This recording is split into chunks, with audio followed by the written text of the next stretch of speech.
നമസ്കാരം. പാകിസ്ഥാനിൽ ആണവ അടിയന്തരാവസ്ഥ പ്രഖ്യാപിച്ചിരിക്കുന്നുവെന്ന ഊഹാപോഹങ്ങൾ ഊട്ടിയുറപ്പിക്കുന്ന തെളിവുകളാണ് നമുക്കിപ്പോൾ ലഭിച്ചുകൊണ്ടിരിക്കുന്നത്. ഇന്ത്യയുടെ ബ്രാഹ്മോസ് മിസൈൽ പാക്കിലെ കിരാന കുന്നുകളിൽ പതിഞ്ഞതോടെ അവിടെ ആണവ അണുവീകരണം സംഭവിച്ചു എന്നും അമേരിക്ക അടക്കമുള്ള രാജ്യങ്ങൾ നിലവിൽ അത് തടയാനായി ശ്രമിക്കുകയാണ് എന്ന വാർത്തകളൊക്കെ കിട്ടുമ്പോൾ എന്താണ് ഇതിന് പിന്നിലെ സത്യം? ഇന്ത്യ അവർക്ക് ഏൽപ്പിച്ച യഥാർത്ഥ അതിശക്തമായ പ്രഹരങ്ങൾ എന്തൊക്കെയാണ് നമുക്ക് പരിശോധിക്കാം.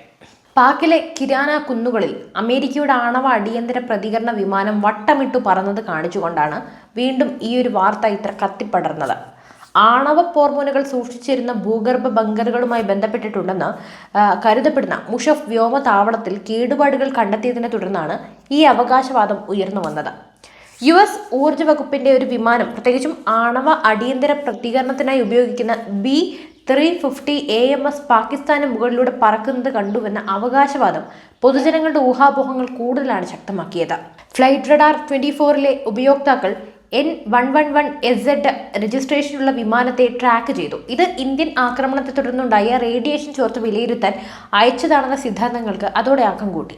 ഈ അവകാശവാദങ്ങൾക്ക് ശക്തി പ്രാപിച്ചതോടെ ചില ഇന്ത്യൻ ഓപ്പൺ സോഴ്സ് ഇന്റലിജൻസ് സമൂഹങ്ങളും സോഷ്യൽ മീഡിയ നിരൂപകരും അഭിപ്രായപ്പെട്ടവർ തങ്ങളുടെ ആണവ ആസ്തികൾക്ക് നേരെ കൂടുതൽ ആക്രമണങ്ങൾ മൂലമുണ്ടാകുന്ന ഭയം മൂലമാകാം കൂടുതൽ ആക്രമണങ്ങൾ തടയാനായി പാകിസ്ഥാൻ അടിയന്തരമായി അമേരിക്കയുടെ ഇടപെടൽ തേടിയത് എന്നാണ്. എന്നാൽ അപ്പോഴും ഇന്ത്യ ഇത് നിഷേധിക്കുക തന്നെയാണ് ചെയ്യുന്നത്. അതുപോലെ തന്നെ സർഗോദ, നുർഖാൻ, ബോലാരി, അതുപോലെ തന്നെ ജക്കോബാദ്, സുക്കൂർ, റഹീം യാർ ഖാൻ എന്നീ വ്യോമത്താവളങ്ങളുടെ ഉപഗ്രഹ ചിത്രങ്ങൾ പുറത്തു വന്നതോടെ ഇന്ത്യയുടെ കൃത്യതയാർന്ന വ്യോമാക്രമണങ്ങൾ അടിവരയിടുകയാണ്.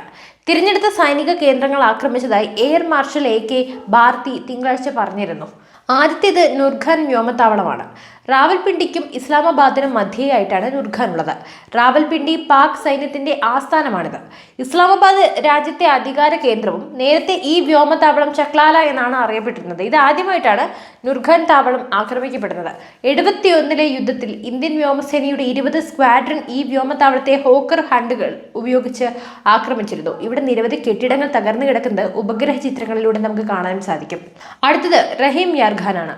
പഞ്ചാബ് പ്രവിശ്യയിലാണ് ഈ വ്യോമത്താവളമുള്ളത്. ഇന്ത്യ ആക്രമിച്ച 9 ഭീകര കേന്ദ്രങ്ങളിൽ ഒന്നായ ബഹവൽപൂരിൽ നിന്ന് 200 കിലോമീറ്റർ തെക്ക് മാറിയാണ് ഈ റഹീം യാർ ഖാൻ വ്യോമത്താവളമുള്ളത്. ഇന്ത്യൻ ആക്രമണത്തിന് ശേഷം റൺവേയിൽ വലിയൊരു ഗർത്തമാണ് ഇവിടെ രൂപപ്പെട്ടിരിക്കുന്നത്. അടുത്തത് ബോലാരി വ്യോമത്താവളം. സിന്ധിലാണ് ബോലാരിയും ഉള്ളത്. ഇവിടെ ഹാങ്കറിന് നേരെയുള്ള ആക്രമണത്തിൽ മേൽക്കൂരയ്ക്ക് കടുത്ത തകരാർ സംഭവിച്ചതായിട്ട് കാണാൻ സാധിക്കും. 2017 ഈ വ്യോമത്താവളം പ്രവർത്തനം തുടങ്ങിയത്. ഏപ്രിൽ 27 മെയ് 11 ചിത്രങ്ങളാണ് താരതമ്യം ചെയ്തിരിക്കുന്നത്. അടുത്തത് സുക്കൂർ. സിന്ധിലെ സുക്കൂർ പാകിസ്ഥാന്റെ തന്ത്രപ്രധാന വ്യോമത്താവളമാണ്. രാജസ്ഥാനുമായുള്ള അന്താരാഷ്ട്ര അതിർത്തിക്ക് പടിഞ്ഞാറായിട്ടാണ് സുക്കൂർ ഉള്ളത്. ദക്ഷിണ വ്യോമ കമാൻഡിനാണ് ഇവിടുത്തെ ചുമതലയുള്ളത്.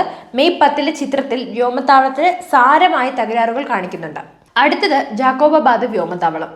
അന്താരാഷ്ട്ര അതിർത്തിയിൽ നിന്ന് 200 കിലോമീറ്റർ അകലെ പാകിസ്ഥാനിലെ സിന്ധ് പ്രവിശ്യയിലാണ് ജാക്കോബാദ് ഉള്ളത്. F-16 ഫാൽക്കൺ പോർവിമാനങ്ങൾ പറത്തുന്ന പാകിസ്ഥാന്റെ 39 ടാക്ടിക്കൽ വിങ്ങിന്റെ കേന്ദ്രമാണ് ജാക്കോബാദ്. ഈ വ്യോമത്താവളത്തിലെ ഹാങ്ങറാണ് ഇന്ത്യ ആക്രമിച്ചത്. വിമാനങ്ങളെ സംരക്ഷിക്കാനും അറ്റകുറ്റപ്പണിക്കും മറ്റുമായിട്ടാണ് ഹാങ്ങർ ഉപയോഗിക്കുന്നത്. ഏപ്രിൽ 30 ചിത്രത്തിൽ ഹാങ്ങറിന് ഒരു കുഴപ്പവുമില്ല. പക്ഷേ മെയ് 11 ചിത്രത്തിൽ ഹാങ്ങർ തകർന്ന തരിപ്പണമായതിന്റെ അവശിഷ്ടങ്ങൾ നമുക്ക് കാണാൻ സാധിക്കും. അടുത്തത് മുഷാഫ് വ്യോമത്താവളം. പാകിസ്ഥാന്റെ ഏറ്റവും ആധുനികമായ വ്യോമത്താവളമായാണ് സർഗോദയിലെ മുഷാഫ് വ്യോമത്താവളം അറിയപ്പെടുന്നത്.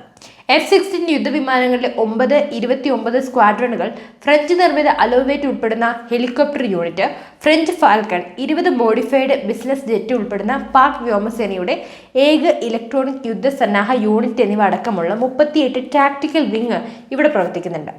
F-16, JF-17, മിറാഷ്, അതുപോലെ തന്നെ F-7 യുദ്ധവിമാനങ്ങളുടെ പൈലറ്റുമാരെ പരിശീലിപ്പിക്കുന്ന കേന്ദ്രങ്ങളും സർഗോദയിലാണുള്ളത്. ലാഹോറിന് പടിഞ്ഞാട്ടും പഞ്ചാബിലെ അന്താരാഷ്ട്ര അതിർത്തിയിൽ നിന്നും 200 മീറ്റർ ദൂരവും 1965 1971 യുദ്ധങ്ങളിലും ഈ വ്യോമത്താവളം ഇന്ത്യ ആക്രമിച്ചിരുന്നു. ഇവിടെയും ഏകദേശം 8 മീറ്റർ വലുപ്പത്തിൽ ഒരു ഗർത്തം രൂപപ്പെട്ടിട്ടുണ്ട്. മുഷാഫ് വ്യോമത്താവളത്തിലെ റൺവേ 2 തകരാറിലായിട്ടുമുണ്ട്. മെയ് 10 ദൃശ്യം. ബ്രാഹ്മോസോ ഹാമറുകളോ സ്കാർപ്പുകളോ ആണ് ഈ ഇന്ത്യ ഉപയോഗിച്ചിരുന്നതെങ്കിൽ ഈ വ്യോമത്താവളങ്ങൾ തവിടുപൊടി ആയേനെ എന്നും അഭിപ്രായം ഉയരുന്നുണ്ട്. എന്തായാലും പാകിസ്ഥാന് വലിയ അടി തന്നെയാണ് കിട്ടിയിരിക്കുന്നത് എന്നാണ് ഈ ഉപഗ്രഹ ചിത്രങ്ങളിലൂടെ നമുക്ക് മനസ്സിലാക്കാൻ സാധിക്കുന്നത്. അപ്പോൾ ഈ വിഷയത്തെക്കുറിച്ചുള്ള നിങ്ങളുടെ അഭിപ്രായങ്ങൾ തീർച്ചയായും കമന്റ് ചെയ്യൂ. പുതിയൊരു വാർത്തയും വിഷയമായി വീണ്ടും എത്തും വരെ നന്ദി.